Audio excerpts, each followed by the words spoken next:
എത്രയോ കൃതികൾ ഗുരു തന്നെ എഴുതിയിട്ടുണ്ട്. അർക്കബിംബമൊരാറുദിച്ചുയരുന്ന പോലെ വിളങ്ങിടും തൃക്കിരീട ജടക്കിടക്കരവങ്ങളമ്പിളി തുമ്പയും ദുഷ്കൃതങ്ങളകറ്റുവാൻ ഒഴുകിയിടും അമ്പരഗംഗയും ഹൃത്കുരുന്നിലെനിക്കു കാണണം എപ്പോഴും ഗുഹപാഹിമാം. ആ ഗംഗയും ആ സുബ്രഹ്മണ്യരേഖ എവിടെ കാണണം? ഹൃത്കുരുന്നിൽ. കണ്ടോ? ഏത് ക്ഷേത്രത്തിലാണ്? എനിക്ക് കാണണം. അതിൻ്റെ അതെഴുതിയേക്കുന്നത് ഈ ക്രമത്തിലാണ്. രണ്ടാമത്തെ ഘടന എങ്ങനെയാ? ആറുവാർമതിയോടെ തീർത്തു ജയിച്ചിടും തിരുനെറ്റിമേൽ ആറിലും മദനം പൊരിച്ച വലിപ്പമുള്ളൊരു കൺകളും കൂറൊടും നിജഭക്തരക്ഷ വരുത്തുവാനിളകിയിടുമാ കാർതൊഴും പുരികങ്ങളും മമ കാണണം ഗുഹപാഹിമാം. മൂന്നാമത്തെ ആണ്. ഇന്ദുബിംബ വിഭാവസുക്കൾ ഈശ നിൻ പവിഴം തൊഴും ഉള്ളിലുണ്ടൊരു ദോഷഭാരം ഊഢകാന്തി കലർന്നിടും. ഈ കണ്ടോ? അക്ഷരങ്ങളിലാ പോയത്. അപ്പം അങ്ങനെ ഒരു പ്രത്യേക പ്രാസ രൂപത്തിൽ ഗുരു ധാരാളം കൃതികൾ എഴുതിയിട്ടുണ്ട്. ചിലത് അവസാനത്തെ വാക്കെടുത്ത് ആദ്യം പ്രയോഗിക്കുന്ന ഒരു രീതിയുണ്ട്. അവസാനത്തെ വാക്കെടുത്ത് ഗുരുവിൻ്റെ ആ ശിവസങ്കല്പത്തിലെ ഗുരുവിൻ്റെ സ്വരൂപ ദർശനത്തിലെ ഏറ്റവും ഉദാത്തം എന്ന് പറയാവുന്ന ഒരു കൃതിയാണ് ചിജ്ജട ചിന്തനം. സാധാരണ നമ്മൾ ശിവനെ കാണുന്ന ആ വർണ്ണനയൊക്കെ ഗുരുവിൻ്റെ ഇപ്പോൾ ചിദംബരാഷ്ടകത്തിലോ ഒക്കെ നോക്കിയാൽ നമുക്ക് കാണാൻ പറ്റും. പക്ഷേ ഇവിടെ ഗുരു ശിവനെ കാണുന്നത് ആദ്യമേ തന്നെ എന്താ പറയുക, ഒരു സൂപ്പർ കോസ്മിക് പ്രഭാവത്തിൻ്റെ രൂപത്തിൽ. നമുക്കാർക്കും എന്താ പറയുക, നമ്മൾക്ക് സങ്കല്പിക്കാൻ പറ്റാത്ത ഒരു രൂപം ശിവന് കൊടുക്കുന്നുണ്ട്. എങ്ങനെയാത്? ഒരു കോടി ദിവാകരൊത്തുയരും പടി പാരൊടു നീരനലാദികളും കെടുമാറു കിളർന്നു വരുന്നൊരു നിൻ വടിവെന്നുമിരുന്നു വിളങ്ങിടണം. എത്ര സൂര്യന്മാർ!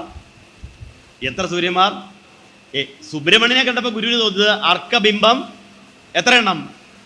6 എണ്ണം. ഇവിടെ പറയാണ് 1 കോടി സൂര്യന്മാർ ഉദിക്കുന്ന പ്രകാശം.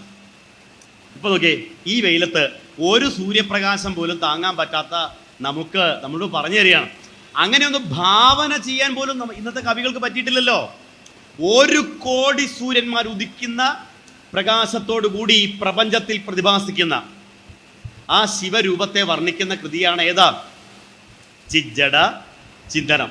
അതിൻ്റെ ഓരോ ഖണ്ഡികയുടെ അവസാനത്തെ വാക്ക് വെച്ചാണ് അടുത്ത് എഴുതുന്നത്. ഏതാ? ഇടണം എന്ന് പറഞ്ഞില്ലേ? ഇനി അടുത്ത കൊടുക്കുന്ന ഇടണേ ഇരു കൺമുന എന്നിലതിന്നടിയന്നഭിലാഷമുമാപതിയെ ജഡമിന്നിതു കൊണ്ടു ജയിക്കുമിതിന്നിട ഇല്ല ഇരിപ്പതിലൊന്നിലുമേ. കേട്ടോ, അങ്ങനെ പലതരത്തിൽ ഗുരുവിൻ്റെ കവിതകൾ അക്കാലത്ത് പ്രചാരം നേടിയ പ്രാസത്തിലും അന്താതി പ്രാസം, അങ്ങനെ പല രൂപത്തിൽ പല തരം അലങ്കാരങ്ങളിൽ ഗുരു അലങ്കാരത്തിൽ യമകം അക്ഷരക്കൂട്ടം ഒന്നായിട്ട് അർത്ഥം ഭേദിച്ചിടുമ്പടി ആവർത്തിച്ചു കതിച്ചിടിൽ യമകം പല മാതിരി. ഓർമ്മയുണ്ടോ? പണ്ട് പഠിച്ചത് 10ാം ക്ലാസ്സിലൊക്കെ പഠിച്ചോന്നുണ്ടോ അല്ലേ? ശാന്തം ശംഭു തനൂജം സത്യമനാധാരം ജഗദാധാരം ജ്ഞാതൃജ്ഞാന നിരന്തര ലോക ഗുണാതീതം ഗുരുണാതീതം വല്ലീ വത്സല ഭൃംഗാരണ്യക താരുണ്യം വരകാരുണ്യം സേനാസാരമുദാരം പ്രണമത ദേവേശം ഗുഹമാവേശം. അതിലെ ആ അക്ഷരക്കൂട്ടങ്ങൾ കൊണ്ട് നാനായോനിമയോനിം പ്രണമത ദേവേശം ഗുഹമാവേശം. ഇങ്ങനെ വിവിധങ്ങളായ അലങ്കാരങ്ങളിലൂടെ വൃത്തങ്ങളിലൂടെ ശ്രീനാരായണ ഗുരുദേവൻ തൻ്റെ കവിത എഴുതിയിരിക്കുന്നു. ഒരു വരിയിൽ 22 അക്ഷരം വരുന്ന എന്ന് വെച്ചാൽ വളരെ മലയാളത്തിൽ അപൂർവങ്ങളിൽ അപൂർവമായ ചില വൃത്തങ്ങളും ഗുരു പ്രയോഗിച്ചിട്ടുണ്ട്. അതിലൊരെണ്ണമാണ് ഇപ്പം ജനനി നവരത്നമഞ്ജരിയൊക്കെ. എന്നാലോചിക്കേ, ഒരു വരിയിൽ എത്ര അക്ഷരങ്ങളാണ്? ഒന്നായ മാമതിയിൽ 1000 ത്രിപുടി വന്നാശു തന്മതി മറന്ന് അന്നാദിയിൽ പ്രിയമുയർന്നാടലാം കടലിലൊന്നായി വീണു വലയും എന്നാശയം ഗതിപെറും നാദഭൂമിയിൽ അമർന്ന വിരാപ പടരും ചിന്നാഭിയിൽ ത്രിപുടി എന്നാണറും കടി കലർന്നാറിടുന്നു ജനനീ. അല്ലേ? അതിന് പറഞ്ഞ കാലാദിയായ മൃദു നൂലാല നെയ്യുമൊരു ലീലാപടം ഭവതിമൈ മേലാകെ മൂടും അതിനാൽ ആരുമുള്ളതറിവീലാകമാന്ത നിലയേ. മെയ് മേലാകെ മെയ് എന്ന് പറയുന്നത് ശരീരമാണ്, മേലെന്ന് പറഞ്ഞാൽ ശരീരമാണ്. മെയ് മേലാകെ കണ്ടോ, ഈ രണ്ടു ഒരേ അർത്ഥം വരുന്ന രണ്ടു വാക്ക് പുനരുക്തി ദോഷം ആവർത്തിക്കാതെ അർത്ഥത്തെ വ്യക്തമാക്കിക്കൊണ്ട് എഴുതുന്ന ഗുരുവിൻ്റെ എന്താ പറയുക സ്തോത്രകൃതികളിലെ രാജകീയ പ്രൗഢിയുള്ള അർദ്ധനാരീശ്വര നൃത്തം എന്നതിനെ വിളിച്ചിട്ടുണ്ട്. ഭാഷാ ശൈലി വെച്ച് ഒരേ സമയം താണ്ഡവത്തിൻ്റെ ശൈലിയും ലാസ്യത്തിൻ്റെ ശൈലിയെയും ചേർത്ത് വെച്ചുകൊണ്ട് എഴുതിയിട്ടുള്ള അത്യുജ്വലമായ ദേവീസ്തുതിയാണ് ജനനി നവരത്ന മഞ്ജരി. ഇത് ഗുരു ശിവഗിരിയിൽ ശാരദാമ്മയെ ഗുരുവിൻ്റെ ഉള്ളിൽ സാക്ഷാത്കൃതമായപ്പോൾ ആ സ്പോട്ടിൽ വെച്ച് പറഞ്ഞു കൊടുത്തു. അപ്പം തന്നെ അത് പകർത്തി എഴുതി നമുക്ക് കിട്ടിയ വളരെ ഗംഭീരമായ കൃതിയാണ് ജനനി നവരത്ന മഞ്ജരി പോലെയുള്ള. ഇങ്ങനെ ഓരോ കൃതികളെയും നമ്മൾ എടുത്തു പഠിക്കുമ്പോൾ എല്ലാത്തിനകത്തും ഒരുപാട് തരത്തിലുള്ള വൈവിധ്യങ്ങൾ, പ്രത്യേകതകൾ ഒക്കെയുണ്ട്. ആത്മോപദേശ ശതകം എന്ന് പറയുന്ന ഒരു കൃതിയാണല്ലോ. മലയാളത്തിൽ ദർശനം ഇത്ര ഭംഗിയായിട്ട് അവതരിപ്പിക്കാൻ കഴിഞ്ഞു എന്ന് മലയാളിയെ പഠിപ്പിച്ച കൃതിയാണ് ആത്മോപദേശ.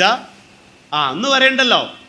ദർശനം എന്നൊക്കെ പറഞ്ഞാൽ ഭഗവത്ഗീത, ഉപനിഷത്തുക്കള്, വേദങ്ങള്, വേദങ്ങളിലും ഉപനിഷത്തുകളിലും ഒക്കെയാണ് ദർശനം പറയേണ്ടത്.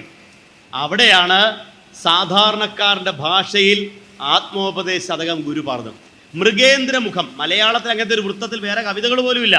അത്യപൂർവമായിട്ട് ഉണ്ടോന്ന് AR രാജരാജ പോലും ഇതിന് പറ്റിയ ഒരു വൃത്തം കിട്ടാത്തതുകൊണ്ട് സ്വന്തമായിട്ട് ഒരെണ്ണം എഴുതിയിട്ട് വൃത്തമഞ്ജരി ചേർത്ത് വെച്ചേക്കുന്നത്.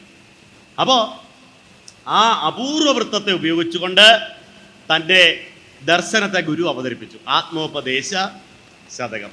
അറിവിലുമേറി അറിഞ്ഞിടുന്നവൻ തന്നുരുവിലും ഒത്തുപുറത്തും ഉജ്ജ്വലിക്കും കരുവിനു കണ്ണുകൾ അഞ്ചും ഉള്ളടക്കി തെരുതെരെ വീണു വണങ്ങി ഓതിടേണം. കരു കണ്ടോ, വലിയ വേദാന്തത്തെ പറയാൻ എടുത്തു വെച്ചൊരു വാക്കാണ് കരു. കരു എന്ന് പറഞ്ഞാൽ എന്താണ്? അതിൻ്റെ ഏറ്റവും സൂക്ഷ്മ രൂപത്തിൽ നിന്ന് പിന്നെ പറയുന്നത് എന്താ? പരവെള്ളി തന്നിൽ ഉയർന്ന ഭാനുമാനിലേക്കാണ് പോകുന്നത്. ഒരു കരുവിൽ നിന്ന് പരവെള്ളി തന്നിൽ ഉയർന്ന ഭാനുമാനിലേക്ക്. അതേപോലെയാ കരണവും ഇന്ദ്രിയവും കളേബരം തൊട്ടറിയും അനേക ജഗത്തുമോർക്കിലെല്ലാം പരവെളി തന്നിൽ ഉയർന്ന ഭാനുമാൻ തൻ തിരൂരുവാണ് തിരഞ്ഞു തേറിടേണം. ഇപ്പൊ വേദാന്ത ശാസ്ത്രത്തെ സുകുമാർ അഴീക്കോട് മാഷ് ഈ കൃതിയെക്കുറിച്ച് പറഞ്ഞത് ഇത് മലയാളത്തിലെ ഭഗവത്ഗീത എന്നാണ്. മലയാളത്തിലെ ഭഗവത്ഗീത, മലയാളത്തിലും വേദാന്തത്തെ പ്രകടമാക്കാൻ പറ്റും എന്നെഴുതിയ കൃതി. അതുപോലെ വേദാന്ത ശാസ്ത്രത്തെ വളരെ എന്താ പറയുക, ഏറ്റവും സാധാരണക്കാരന് മനസ്സിലാവില്ലെങ്കിൽ പോലും മലയാളത്തിൽ, പച്ച മലയാളത്തിൽ പകർത്തു വെച്ച കൃതിയാണ് അറിവ്. ഗുരുവിൻ്റെ അറിവെന്ന് പറഞ്ഞൊരു കൃതിയുണ്ട്. അറിയപ്പെടുമെതു വേറല്ല അറിവായിടും തിരഞ്ഞിടും നേരം, അറിവിതിൽ ഒന്നായത് കൊണ്ട് അറിവല്ലാതെങ്ങുമില്ല വേറൊന്നും. അറിവ് അറിവ് അറിവ് എന്ന വാക്കുകൾ കൊണ്ടുള്ള ഒരു മായാജാലം. ഇതൊക്കെ അനുഭവിയാതെ അറിവില്ല എന്നല്ലേ പറയാൻ പറ്റുള്ളൂ. ഇതൊക്കെ ഞാനിങ്ങനെ പറഞ്ഞുകൊണ്ടിരുന്നത് നിങ്ങൾക്ക് എങ്ങനെ മനസ്സിലാവാനായിട്ടാണ്? അനുഭവിയാതെ അറിവില്ല, ഇതൊക്കെ നമ്മൾ അനുഭവിച്ചറിയേണ്ടതാണ്.